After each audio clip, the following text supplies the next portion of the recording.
কিরে শিহাব, বড় হয়ে গেলি, এখনো কি সেই ছোট্ট মনটা থেকে গেছে নাকি? পুকুরে সেই কখন নেমেছিস? বলি এবার ওঠ। তুমি এত প্রতিদিন বকা দাও কেন সাসি? আমার পুকুরে সাঁতার কাটতে ভালো লাগে। দেখছিস না, পুকুরে পানি কম হয়ে গেছে। যা, এবার ওঠ, বাড়ি যা। দেখবি তোর বউ আজ তোকে কি করে। উঠছি উঠছি, এত আর বকাঝকা করো না তো। শিহাব পুকুর থেকে উঠে বাড়িতে গেল।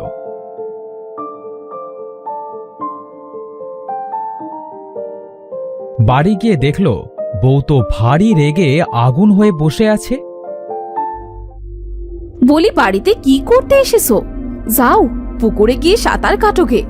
তোমার খাবার দাবার সব পুকুরেই দিয়ে আসবো। ও বউ, তুমি রাগ করছো কেন? তুমি তো জানো আমি একটু সাঁতার কাটতে পছন্দ করি, এই জন্যই প্রতিদিন বাড়িতে দেরি করে আসি। তাই তো বলছি, কাল থেকে আর বাড়িতে আসার দরকার নেই। তোমার কাঁথা বালিশও কাল থেকে পুকুরে দিয়ে আসবো, কেমন? বউ, এত রাগ করো না তো। যাও, আমি কাল থেকে আর পুকুরে যাব না।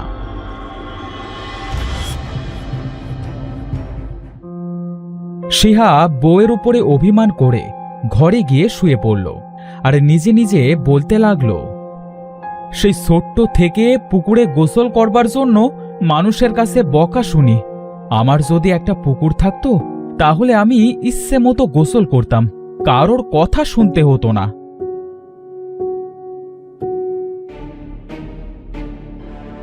তোমার এত রাগ কোথা থেকে আসে বুঝি না। সেই কখন থেকে ভাত বেড়ে বসে আছি, আর তুমি পুকুরে গোসল করতেই আসো। আসলে আমার ছোট্ট থেকে নিজের একটা পুকুরের খুব শখ, কিন্তু আমি গরিব হবার কারণে সেই শখটা কোনোদিনও পূরণ করতে পারিনি। ও আচ্ছা, আমারই ভুল হয়েছে। এবার এসো তো, এসো খেয়ে নাও।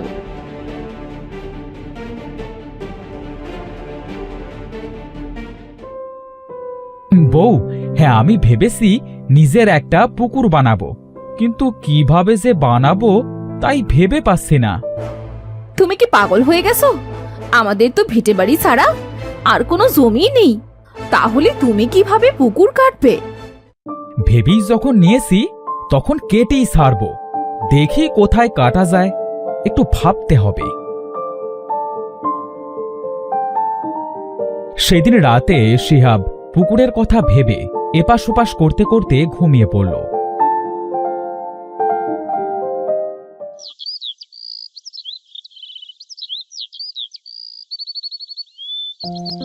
পরের দিন শিহাব তার বউকে ডেকে বলল, বউ, ও বউ,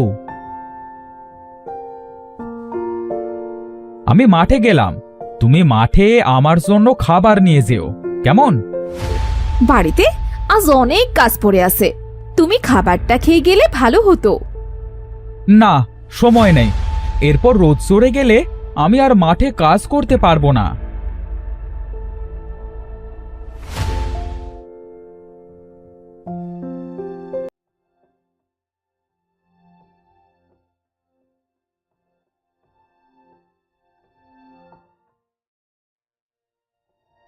আমার তো একটা পুকুর কাটবার খুব শখ। এই জঙ্গলে একটা পুকুর কাটলে কেমন হয়? দেখি তো, জঙ্গলের ভেতরে গিয়ে দেখি। শিহাব হাঁটতে হাঁটতে জঙ্গলের ভেতরে গেল।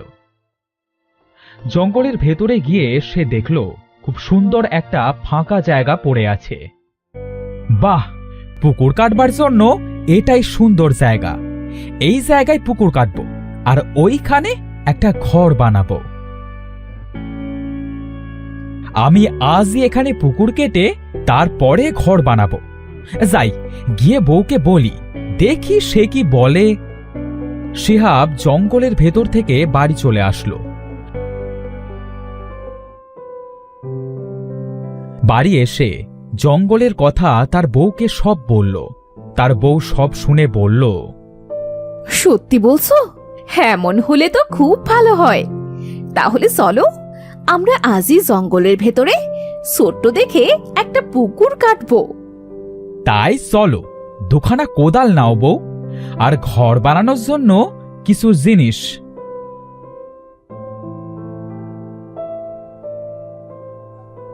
তারা তাদের প্রয়োজনীয় জিনিস নিয়ে জঙ্গলের উদ্দেশ্যে রওনা দিল।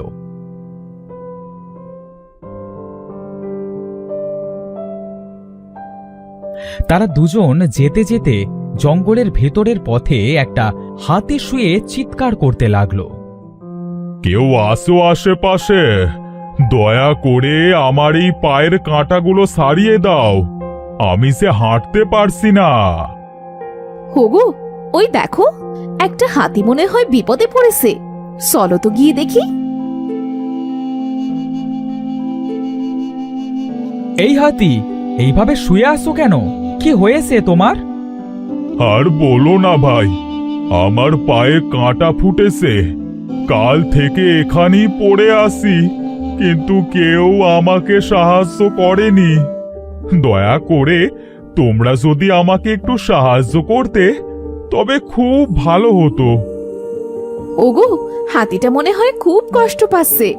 ওর পায়ের কাঁটাগুলো তুমি বার করে দাও না।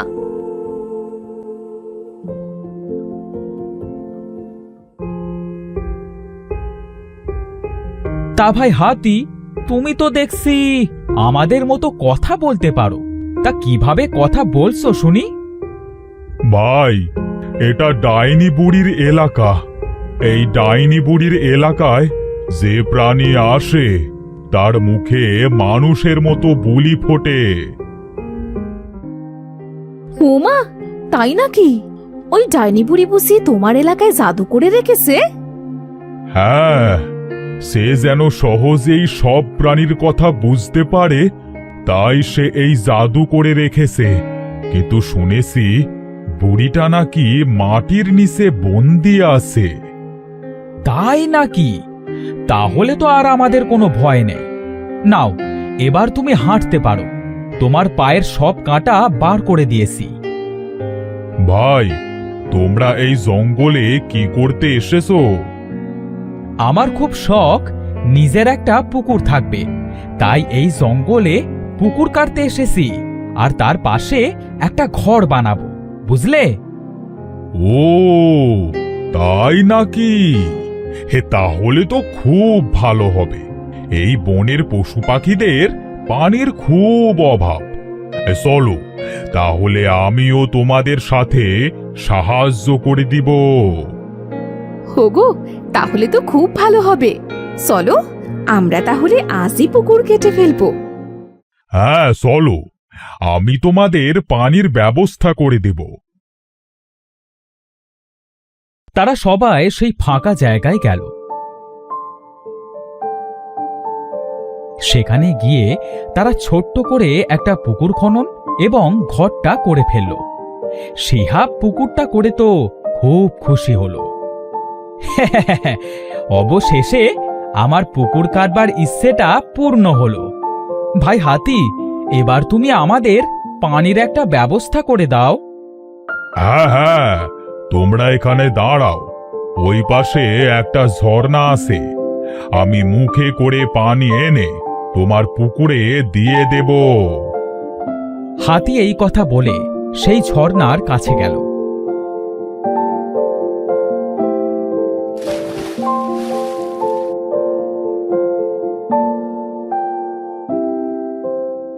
সে পেট ভরে পানি খেয়ে এসে পুকুরে দিল। এইভাবে যত সময় না পুকুরটা পানি দিয়ে ভর্তি হলো, তত সময় হাতিটা পুকুরে পানি দিল।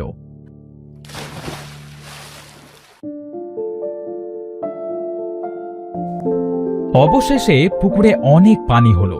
তখন শিহাব হাতিকে বলল, ভাই হাতি, পুকুরে তো অনেক পানি হলো, আর দিতে হবে না।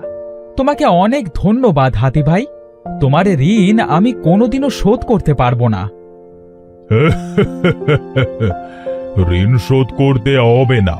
তোমাদের সাথে আমাকে সারা জীবন যদি রাখো, তাহলে আমি অনেক খুশি হব।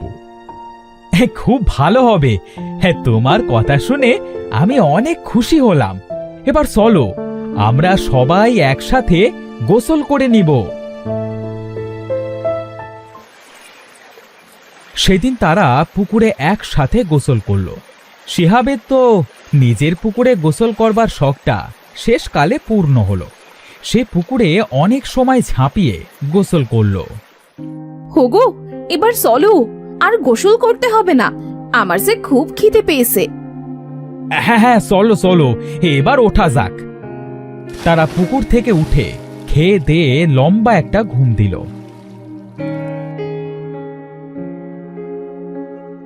পরের দিন সকালে তারা যখন ঘুম থেকে উঠল, তারা দেখল তাদের পুকুরে কোনো পানি নেই।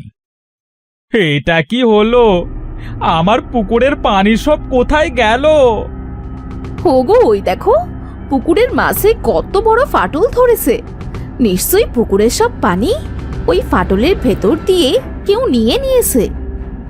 বউ, তুমি এখানে দাঁড়াও, আমি দেখে আসি আমার পুকুরের পানি কোথায় গেল।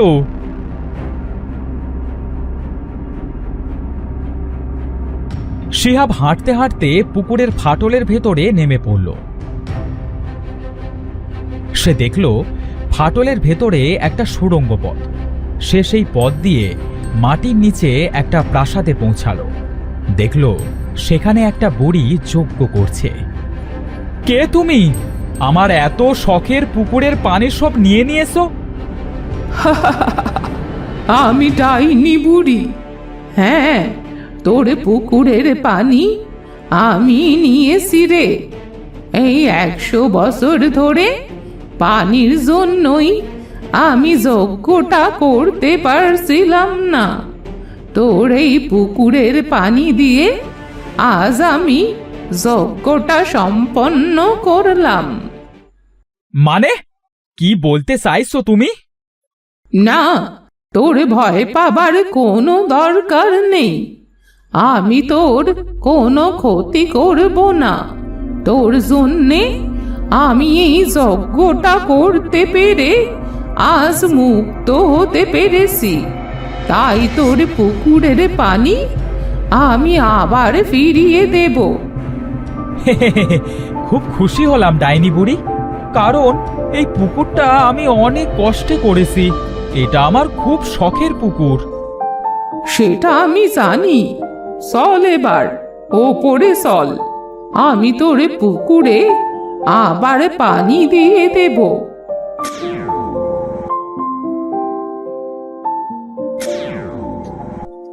অনেকদিন পরে খোলা বাতাসে নিঃশ্বাস নিচ্ছি, খুব ভালো লাগছে। হোগো, এটা কি? মাটির নিচে থেকে তোমরা আসলে কিভাবে? আরে বউ, সব তোমাকে পরে বলবো।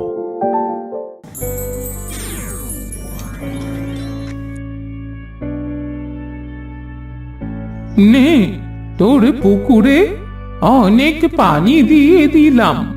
এই পুকুরের পানি আর কোনোদিনও শুকাবে না। তোমাকে অনেক ধন্যবাদ ডাইনি বুড়ি। ধন্যবাদ দিতে হবে না। তুই যে আমাকে ওই বন্দি জীবন থেকে মুক্ত করেছিস। তোরা এবার থাক, আমি গেলাম। বউ, এবার শোনো সেই মাটির নিচের কথা।